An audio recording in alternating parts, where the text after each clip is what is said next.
के प्रति कितना प्यार, कितना आदर और कितना स्नेह है।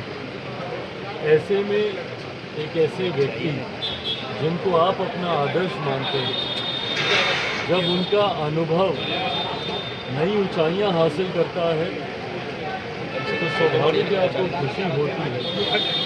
मैंने मेरे नेता, मेरे पिता आदरणीय रामविलास पासवान जी के बाद किसी को राजनीतिक क्षेत्र में अपने आदर्श माना, जिनके कार्यों से मैंने सीख ली, जिनकी कार्यशैली को मैंने अपनाने का प्रयास किया, वो मेरे प्रधानमंत्री नरेंद्र मोदी जी ही हैं। और आज जब उनका अनुभव एक नए मुकाम तक पहुंचा है, मैं, मेरी पूरी पार्टी लोक जनशक्ति पार्टी रामविलास, जहाँ एक तरफ उनको ढेर सारी बधाई, शुभकामनाएं देती हैं, तो वहीं आने वाले लंबे समय तक उनके इस आशीर्वाद का लाभ हम सबको ऐसे ही प्राप्त होता रहे, ये कामना भी करता हूँ। जम्मू कश्मीर और हरियाणा में कल रिजल्ट आने वाले हैं, किस तरीके से परिणाम देख रहे हैं चिराग? देखिए, जिस तरीके से एनडीए ने, भारतीय जनता पार्टी ने मेहनत की है, जिस तरीके से हरियाणा का अगर मैं जिक्र करूं, 10 साल का भारतीय जनता पार्टी का कार्यकाल रहा है।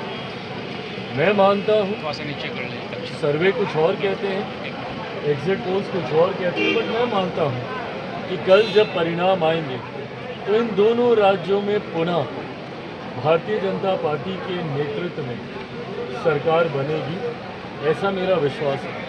और हाँ, एग्जिट पोल्स कुछ और कह रहे हैं, सर्वे रिपोर्ट्स ज़रूर कुछ और कह रही हैं, बट मैंने हमेशा इस बात को भी माना है कि एग्जिट पोल और सर्वे से हटकर हमेशा अपनी मेहनत पर विश्वास होना चाहिए। मैंने जब जब बिहार में चुनाव लड़े हैं, कई बार एग्जिट पोल्स में कभी भी हम लोगों को उतनी सीटें नहीं दिखाई गई जितनी सीटें हम लोग को हर बार मिली। 14 में 7 में से 6 मिली, 6 में से 6 19 में मिली, 5 में से 5 24 में मिली। पर कई बार कई एग्जिट पोल ने ये अनुमान नहीं लगाया था, उसके बावजूद भी हम लोग का ये परिणाम रहा। ऐसे में मैं मानता हूँ कि कल जब परिणाम आएंगे तो वो जरूर एनडीए के पक्ष में ही हो। झारखंड विधानसभा में आप मामले में लालू प्रसाद यादव समेत 9 लोगों को जमानत मिल रही है। अच्छी बात है, और जैसा मैंने कहा है कि न्याय प्रणाली पे हमेशा भरोसा होना चाहिए। कई बार जब ये आरोप प्रत्यारोप लगाए जाते हैं कि पॉलिटिकली मोटिवेटेड है,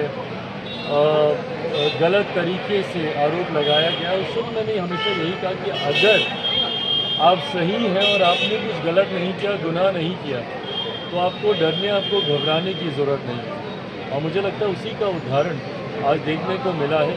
हर वो लोग जो कि कहीं ना कहीं मौजूदा केंद्र सरकार पे सिर्फ उंगली उठाने का काम करते हैं कि राजनीतिक द्वेष से या राजनीतिक भावना से इस तरीके की कार्रवाई उनके ऊपर की जा रही है। अगर आप सही हैं तो परिणाम आपके पक्ष में आएंगे, दोषी हैं तो सज़ा भी आप ही को भुगतनी पड़ेगी। चिराग, बंगला पे सियासत हो रहा है, तेजस्वी यादव ने जिस तरीके से बंगला खाली किया, कहा जा चिराग उनको हम लोगों को छोड़कर गए। ऐसे में आज पूरे परिवार के साथ हम लोग आए हैं।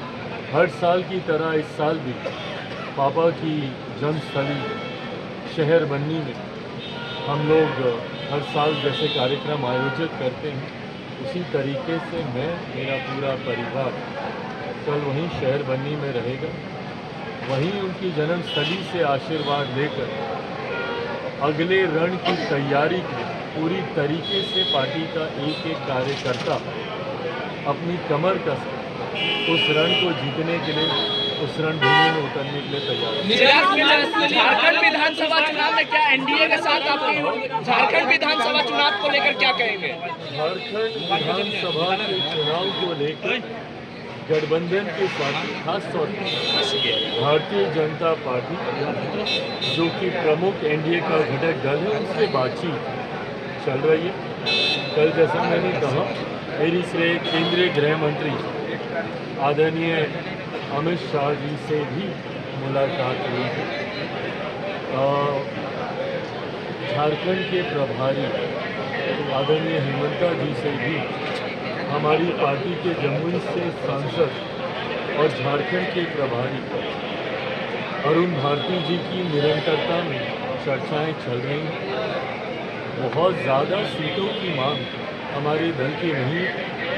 हमेशा से हम लोग का लक्ष्य रहा है कि कैसे एनडीए को हम लोग गठबंधन में रहकर मजबूती देने का हम लोग कार्य करें। उदाहरण के तौर पर जम्मू कश्मीर में हम लोगों ने चुनाव नहीं लड़ा, हरियाणा में भी हम लोगों ने चुनाव नहीं लड़ा, पर झारखंड एक ऐसा राज्य है, जब मेरा जन्म हुआ था तब बिहार और झारखंड एक ही राज्य था। ऐसे में पार्टी ने भी इस दौरान काफ़ी मेहनत की है। 19 का चुनाव जब मेरे नेता मेरे पिता आदरणीय रामविलास पासवान जी जीवित थे, किसी कारणवश उस वक्त गठबंधन नहीं बन पाया था, हम लोगों ने अकेले चुनाव लड़ा था।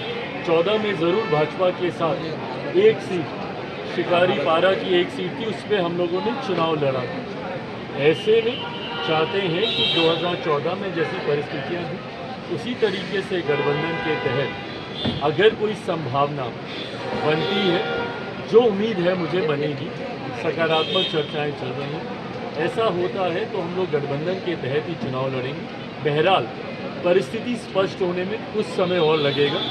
मुझे लगता है नोटिफिकेशन जब तक आता है, अधिसूचना जो कि मैं मानता हूँ 2-1 दिन में आनी चाहिए, अधिसूचना आते आते तक मैं मानता हूँ कि स्थिति स्पष्ट हो जाएगी। अगर चिराग गठबंधन पासवान में नीतीश कुमार के लिए भारत रत्न माना जा रहा है। चुनाव में प्रशांत किशोर बोले हैं कि एनडीए के उम्मीदवार को हरा देंगे। अच्छी बात है, तो अगर चुनावी रण क्षेत्र में उतर रहे हैं तो किसी न किसी लक्ष्य के साथ ही उतर रहे होंगे, या तो महागठबंधन को हराने के लिए या एनडीए को हराने के लिए। अगर वो अपने लक्ष्य को स्पष्ट कर रहे हैं तो ये अच्छी बात है। हमको बस वो फैसला तो जनता ने नहीं करना है। चिराग पासवान नीतीश कुमार को भारत रत्न की मांग हो रही है। रत्न मांगा जा रहा है। नीतीश कुमार को भारत रत्न देने की मांग हो रही है। अच्छी बात है, होनी भी चाहिए आप और उनको बिल्कुल मिलना भी चाहिए।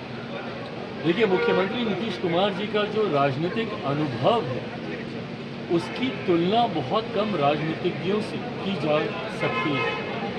आप उनकी राजनीति से सहमत असहमत ज़रूर हो सकते हैं, पर इस बात को झुटलाया नहीं जा सकता जिस पृष्ठभूमि से वो आते हैं और जिस संघर्ष के साथ वो राजनीति में एक ऐसे मुकाम तक पहुँचे जहाँ पर लंबे समय तक एक धुरी वो भारत की राजनीति की वो बने रहे। ऐसे में उनके पार्टी के नेताओं सदस्यों को लगता है, मैं भी मानता हूँ कि उनमें हर वो गुण है, उनमें हर वो सामर्थ्य है जिसके लिए भारत रत्न जैसे सम्मान से उन्हें सम्मानित किया गया।